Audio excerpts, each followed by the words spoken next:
नमस्कार, आप देख रहे हैं डी न्यूज। मैं इस समय अयोध्या के मिल्कीपुर विधानसभा में खड़ा हूं। आप हमारे पीछे ये जो लोग देख रहे हैं, ये मुकुंदहा धौराहा के लोग हैं। इनका दर्द ये है, इनकी समस्या ये है, अपनी समस्याओं को लेके ये यहाँ पे एकजुट हुए हैं, आज अपने चौराहे पे खड़े हुए हैं। इनका मुकदमा चल रहा है। भाई साहब कहाँ गए? मुकदमा आपका चल रहा है।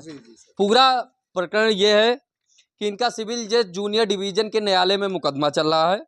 जगत नारायण आदि हरिप्रसाद दीव नारायण जो इनके प्रतिवादी हैं, उनसे ये मुकदमा लड़ रहे हैं। उन मुकदमे के दौरान में न्यायालय से इनको यथा स्थिति बरकरार का और इनको अपनी भूमि पे कब्जा करने का भी अधिकार न्यायालय ने दे रखा है। इसके बाद भी एसडीएम लेखपाल मिली भगत करके आते हैं और इनकी गाटा संख्या 1556 की भूमि की भूमि पर आकर जो निर्माण हुआ है, उस निर्माण को तोड़ देते हैं बिना किसी प्रशासनिक अधिकारी के आदेश के। अब यह है योगी सरकार के अधिकारी है। आप देखिए, मैंने अभी मैं आपको दिखाऊंगा, उसकी रिकॉर्डिंग पूरा आपको मैं सुनाऊंगा। मैंने एसडीएम से बात की पूरे प्रकरण में, लेखपाल से मैंने बात की, तो ना तो लेखपाल इस पूरे मामले में कोई सही जवाब दे पा रहे हैं, ना तो एसडीएम जवाब दे रहे हैं। जब न्यायालय में मुकदमा विचाराधीन है तो लेखपाल और एसडीएम कौन होते हैं कि जो यहाँ पे आए और घर गिरा दे, किसी की बिल्डिंग गिरा दे, किसी की जमीन पर कब्जा कर ले। हमारे सामने ये पीड़ित है, मैं इनसे बात करना चाहूंगा। क्या पूरा मामला है? कहाँ पे आपका मुकदमा चल रहा है? ये कौन सी जगह है जहाँ पे हम खड़े हैं? जी, आप धौरहरा मुकुंदहा में खड़े हैं और धौरहरा मुकुंदहा में आप खड़े हैं सर। और हमारा हमारा मामला सिविल कोर्ट प्रथम जज में चल रहा है।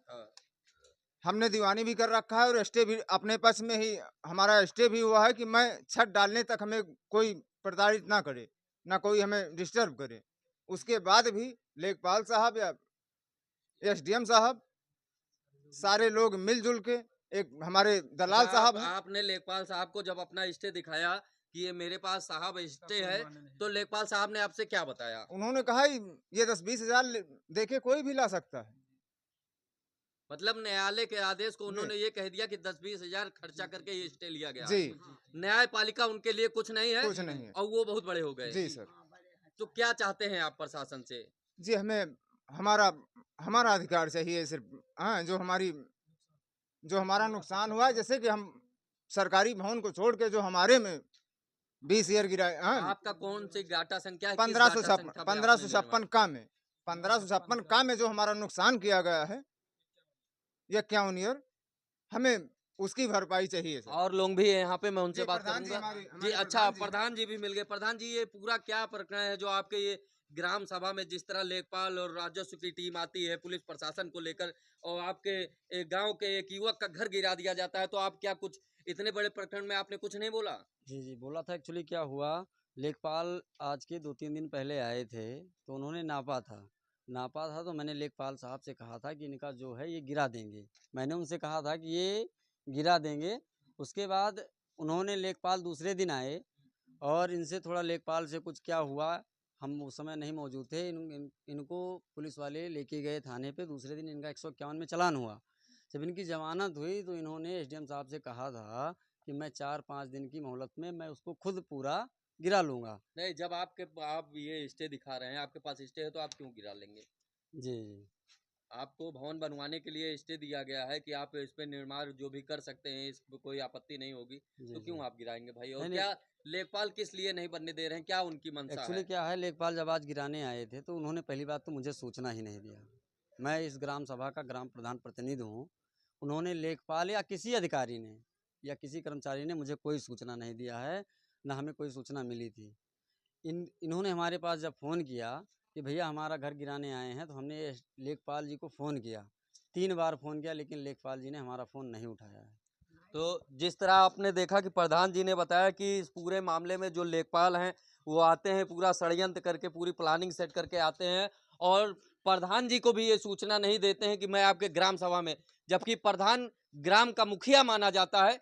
प्रधान की बिना परमिशन के आप उसके गांव के क्षेत्र के अंदर कुछ नहीं कर सकते हैं, और जबकि जब अवैध काम करना हो तो ऐसा काम नहीं कर सकते हैं। यहाँ पे एक बूढ़ी माता जी भी हैं जो अपनी फरियाद लेके आई हैं। क्या क्या माता जी, क्या समस्या है आपकी? समस्या साहब ये है कि हमारे बच्चे कमात खाते है, कमाए खाना नहीं पावत। अब भैया लिए चाहत है सब वही जौन बात है, अब हम कौन दुनिया का जाए साहब, जैसे कहा जाए वैसे हम करिए, और हम कहो बता दी।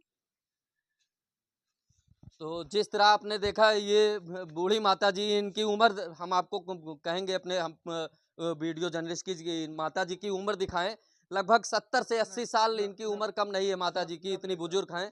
अब इतनी कम उम्र में अगर कोई अपने दर्द को लेके, अपनी बातों को लेके ये चौराहा पे अगर आके खड़ा है, तो इसका मतलब कहीं ना कहीं उसका दर्द तगड़ा है, उसका दर्द ऐसा है कि वो असहनीय है, तब वो अपने दर्द को लेके आया है। मैं माननीय योगी आदित्यनाथ जी से, माननीय प्रधानमंत्री से और अयोध्या के जिलाधिकारी से निवेदन करूंगा कि ऐसे भ्रष्ट अधिकारियों को उनके ऊपर सख्त से सख्त खिलाफ कार्यवाही की जाए। कि जब देखिए ये मैं आपको कागज दिखा रहा हूं, न्यायालय मुकदमा चल रहा, मुकदमा विचाराधीन है, 1 महीने के लिए दीवानी न्यायालय बंद हो जाता है, जिसका प्रशासन, पुलिस प्रशासन और राजस्व की टीम मिलीभगत से फायदा उठाकर लोगों के घर को कब्जा कर लेते हैं, लोगों के घरों को पैसा लेन देन करके गिरा देते हैं। मैं लव कुमार पांडे अपने साथी के साथ अयोध्या से।